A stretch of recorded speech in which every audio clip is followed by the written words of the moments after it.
Hi, and welcome to the OT is In, the podcast where we merge the worlds of education and occupational therapy to empower families like yours. I'm Sarah Collins, your host, an occupational therapist and a homeschooling parent. I've experienced occupational therapy by supporting families for over 15 years, but also through seeking out support of my own children, so I'm right here in the trenches with you. Though there is not one way to educate your child, there is a lot to consider when individualizing an education. And the goal of this podcast is to explain some of the why behind what an occupational therapist is thinking so you can apply it to your own family. Especially with my three favorite topics: executive functioning, handwriting, and sensory processing. Each episode will be packed with practical tips, expert interviews, and real-life stories aimed at helping you to create a supportive learning environment for your child. So, grab your headphones and get ready to dive in of the collision of education and occupational therapy. I'm Sarah Collins from Homeschool OT, and I'm thrilled to have you with me on this journey of discovery.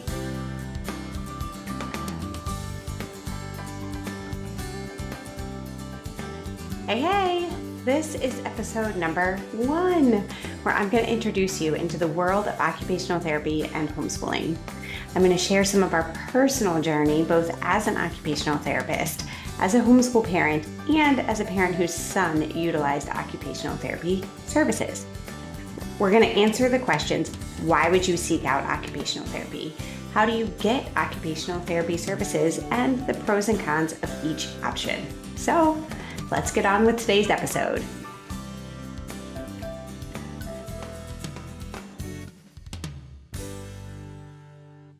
Hello, and welcome to the inaugural episode of the OT is In podcast. Our house has been a homeschool, well, since the beginning, because we subscribe to the philosophy and the belief that learning is everywhere, and parents are the best and first educators of their children. But then we formally started homeschooling in 2017 after a move allowed us the financial freedom for me to stop working outside of the home and to follow my dream to be a stay-at-home mom. So yes, I have a master's degree in occupational therapy, but my dream was to be home with my kids. If I said that transition was easy, I'd be lying. As a family, we asked each other all of the stereotypical questions. Would our kids be weird? Right? How on earth would I manage toddlers, education, and still have enough bandwidth to even have a conversation with my husband when he got home from work? How would I find friends in a brand spanking new area when we were going against the grain? How will my kids find their people? Notice all of these questions at the bottom of the list were the actual education questions. Well, I didn't even list them here. We tackled these big life questions first, which, looking back now, I think it kind of shows that we were already homeschoolers. We somehow knew that their exposure to math and science and history and English, all of that would be the easy part. So we went ahead and took a jump at the end of my daughter's 4th grade year and my middle son's kindergarten year. And then I had 2 one-year-olds underfoot all the time right with me. So I do need to pause here because through these episodes, you will hear from other OTs who are going to break down options from treatment. You're going to hear from other researchers, other curriculum developers, all so that we can apply to our homeschoolers. And you're going to hear from me about how I research the best resources for you and for our own homeschool. So I'm going to share stories of my own kids with their permission. One of those kiddos we do have the honor of loving, though he has a mother and a father and amazing grandparents where he splits his time. And he also attends a public school. So yes, we have a unique situation. And yes, sometimes I'm going to talk about having 4 kids and sometimes I'm going to talk about having 3, honestly, depending on the stories that I have permission to share at that specific time. Why are we starting here? I think because it is important to know that I am here. I'm homeschooling with you. I'm homeschooling simultaneously, yet I also have the honor of supporting homeschool families as an occupational therapist. It's often 2 hats that I wear simultaneously because both are very important roles and they also both overlap. This overlap is something that I'm hoping to show you through these episodes. Okay, so what exactly is OT, occupational therapy? Chances are, if you've searched out the OT is in podcast, you either know of occupational therapy or you're my friend who wants to support me. Hi, friends. That support is not lost on me. But since OT is so broad, those of us, even in the field, aren't experts in everything in all of OT. So, hence the reason I'm inviting so many guests in future episodes. Our role is to work with clients on what they specifically need and want to do, or how they occupy their time. Hello, occupation. That's where that term comes from. It is not a job. Occupation is how you occupy your time. We often play detective on the cognitive skills, the motor skills, the social skills that each of those occupations require to then, support the client in achieving their goals within that occupation. Sometimes that requires building strength or coordination or, these underlying skills. Sometimes that requires helping a person to understand their strengths and to be able to advocate for themselves. Sometimes it requires change in the environment. So you may see an OT changing positions of chairs or seating for handwriting. You may see us adding grab bars to the bathroom. That was my role in home healthcare often. Or even like the height of a mirror so a person can see themselves to dress. These are all changing the environment. I'm often working on the environment by helping families to set up even the time of day or around them, their actual setting of the homeschool. Where I think about the time of day when a person is most alert or most regulated. We also might make adaptations to an actual occupation. So, anyone ever tried grippers, assistive technology, dressing aids? Those are all things that you might be changing or adapting within the specific occupation, trying different curriculums also. So, see, we have a really broad and deep role. It's why I tell everyone that OT is the best career and why I want to share with you why seeking an occupational therapist to support your child or yourself or your homeschool may be the best thing that you can do. Homeschooling is absolutely not alone schooling. All right. So, how and why would we do that? Would we seek out occupational therapists? So, though OTs can serve across the lifespan, most don't cover the entire span at the same time. There are not many occupational therapists who are working with infants in a NICU and also working with adults in a nursing home. So let's look at some of the systems that you may encounter when you're looking for an occupational therapist. First off, early intervention. So the setup of these systems differentiate by state. I am most familiar with Maryland. I worked as an early intervention intern right out of graduate school, or actually, I guess before I finished graduate school, since it was my internship. So there, the kids were immediately able to receive services, occupational therapy, speech therapy, education therapy, or physical therapy if they were born with a medically diagnosable condition, or if there was a 25% delay in hitting milestones based on these developmental milestones set up by the Academy of Pediatrics. So in Maryland, these were again governed by the public school system. Interestingly, we did go through this with my own son. He qualified as a 25% delay in speech, but his services were given by an educator again, because it is run by the public school system, and his was considered more of a cognitive delay. So these providers, they work in the natural environment, meaning they come to you, to your home, or to a playground, or to the preschool. The goal is to work with parents or caregivers to integrate, whatever strategies that they're working on into the daily rhythm. In our case, because it was a speech delay, we did a lot of labeling during play. We did a lot of playing with my older preschooler, AKA the big, loud sister who talked all the time for my son, so then he didn't even actually need to use his words. This also started our audiology journey, where we ended up with several sets of tubes. I will forever remember his first story, which subsequently did allow him to be finished with early intervention a little bit before his third birthday. He had this little teeny car, the ones that you can like ride on, you're pedaling your feet. And he ran that car straight into the baby gate, which the baby gate then crashed out of the way and broke. Very helpful, right? He went down about 4 steps. Crying obviously ensued. And when that stopped, he said, "Car down, boom, ow." So, he told his very first story, which then, allowed us to move on and say, we are progressing here. We are getting this language. You will often hear a quote, early detection can't be too early. And since this system is designed to work specifically with parents and children simultaneously, I would fully agree. So ask the questions, get the assessment, accept the help. So that's number one, early intervention. The second is the educational system. So remember how I mentioned that we look at everything that a person needs and wants to do during their day, and we call this their occupations, right?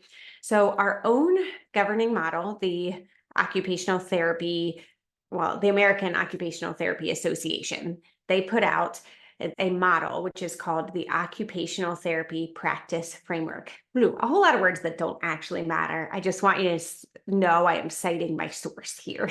So we break all of these occupations down into 9 main areas. ADLs, which these are the things that you do every day. It's where you get dressed, brush your teeth, you go to the restroom, you eat. These are all your activities of daily living. IADLs, so your instrumental activities of daily living, these are the harder areas that are supported by your ADLs, or they support them. Things like grocery shopping, driving, cooking, caring for pets, that type of thing. They take more work and effort.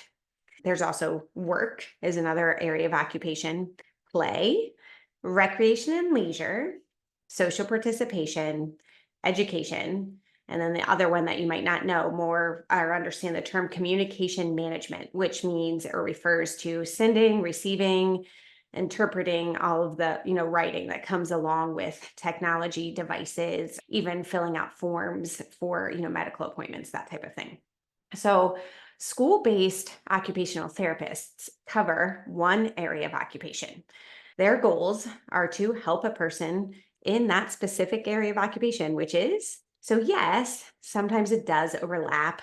A person still eats at school. They have to put their coat on to go to recess. That's an ADL. They interact with peers. That's your social participation. Also the communication management, right? So they are inadvertently working on some of these other areas of occupation, but because of the governing body being the school system, and that's where we're saying this takes place, the goals have to fit that setting. So what does that mean for us as homeschoolers? I will tell you, I frequently see homeschooling parents asking, like on Facebook or social media, can I just go to the school system to get OT services for my children? Then I check the comments and I see other parents chiming in that they're like, seek out private therapy. It's far superior. So I need to be clear with this. That is not the full truth. I have worked with some of the most amazing school-based therapists that are bound by that system. They have to be working on the educational goals. So when should a family seek out services from the school? Well, let me tell you, you have to leave a little bit of your Charlotte Mason or philosophy that education is an atmosphere and a discipline and a life at the door. And you 100% are going to need to check that unschooling philosophy. Pack that one up, leave it at your house. Know that the area of occupation, they're looking at education within the school system. So we, again, have familiarity with this system. We chose to go through the school system for testing when my middle son, the same son who graduated from early intervention, he was struggling with reading. He was 7. Let me back up. 7 is, that's not a struggling reader, Sarah. But it was because it mattered to him. This is the key to function. And when something is important to a person, when they're motivated to do it and are struggling, that's when we say their function is being impacted. So, I mentioned before, everything a person needs and wants to do, and he really wanted to read and was struggling there. And partially because he went to kindergarten in the public school system and he began to learn reading there, but partially because our neighborhood kids had started a club. They told him that he had to read the rules to be able to be in the club, and he couldn't do it. And he came home crying. So no, these are not bad kids or bullies picking on the homeschooled kid, right? Although part of my mama bear wanted to go right after them. But they're good kids with their sense of justice and natural consequences. They're like, we made the rules. You can't read them. You can't come. It's a natural consequence. As a parent, it rips your heart out. And I obviously wanted them to see my son as I do, who was the hardest worker and really struggling. But I simultaneously understand their club. And now, 5 years later, I'm really grateful for it because it spurred on this testing and getting us started within that system. So yes, I am an OT, but I didn't keep standardized testing at home that could help with the detective work. Remember, I said we go through the cognitive skills, motor skills, social skills, all of that. I didn't keep the standardized tests at home where I could do some of this detective work. I wanted to know about the motor skills specifically of his eyes. Wanted to know about the connection of the brain and his eyes called visual perceptual skills. Side note, we are going to be talking with a vision therapist coming up here next month. And at that point, we're going to dig more into what are those visual perceptual skills. I also wanted to know about his cognitive processes, the ones where you're required to remember that a bee says buh day after day after day and hold that same buh long enough to combine it then with, ah and to form bat.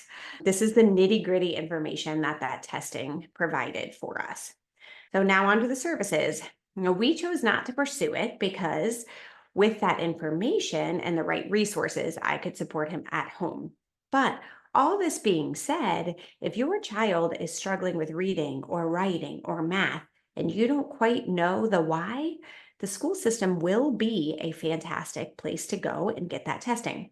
And I will tell you, again, just like with early intervention, each state does have different laws for how they manage their homeschoolers. Your state homeschool association or HSLDA, I know, has a list of each state in that process. They're both great resources to figure out the specifics of your state. All right, so on to number 3, right? So we have early intervention, we have the school system. There's also the medical system that you can go through. So this often comes with a referral from your physician. Oftentimes it's after a diagnosis. Sometimes, depending on the pediatrician or physician, that isn't required. They will write more of a script that says, evaluation and treat. But it is important to note here that OTs do not diagnose. There are also a lot of times on social media where I'll say, my OT diagnosed us with this, and that's not true. We do testing, we can talk about function, but a pure diagnosis cannot come from an occupational therapist. So when we are doing this testing, it is with the purpose of helping your child to be successful in those occupations and what they need and want to do. Within the medical system, though, we do have to write goals that focus on areas of occupation that would be impacted by that medical diagnosis, if that makes sense. So we're often, yes, able to write them for ADLs and IADLs and recreation and play, social participation, the communication management, as long as we can see and say what they have to do with the medical diagnosis. So you can see that there's more areas that they cover that OTs in private practice can cover. And this is why you may hear, they are far superior. They have more freedom to cover more areas. They also typically have the space to target this brain and body connection, or more specifically, how the sensory system and the autonomic nervous system, how they all affect the cognitive processes like attention.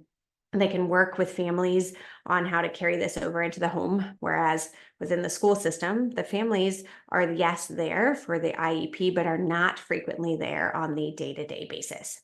Now, the downfall of this system is that it falls within the medical system, which means that we often have to pathologize, or we're listing a person's weaknesses to show why therapy is medically necessary. It's the way that this system is designed to work. And therapists also have to keep a certain productivity, meaning how many hours are billable according to the insurance companies. So, what isn't billable? Parent education. It's oftentimes why the complaint that I see in the comment section of those same social media questions about services is the therapist works with my child, but then doesn't explain to me what they're doing. or the therapist doesn't see what the good in my child and what he can do, or how he focuses on what they always focus on what they can't do. So again, this is likely a partial truth where the therapist hopefully does see the good in your child and absolutely wants to recognize and write strength-based goals, but simultaneously has to be sure that you still qualify for this therapy, meaning they have to prove to the insurance company why it's medically necessary. So at that same insurance company is also managing how long that they can talk to you. So do you see how we have oftentimes just a struggle between a system and occupational therapists and families coming on? Again, strengths and weaknesses within each of these systems.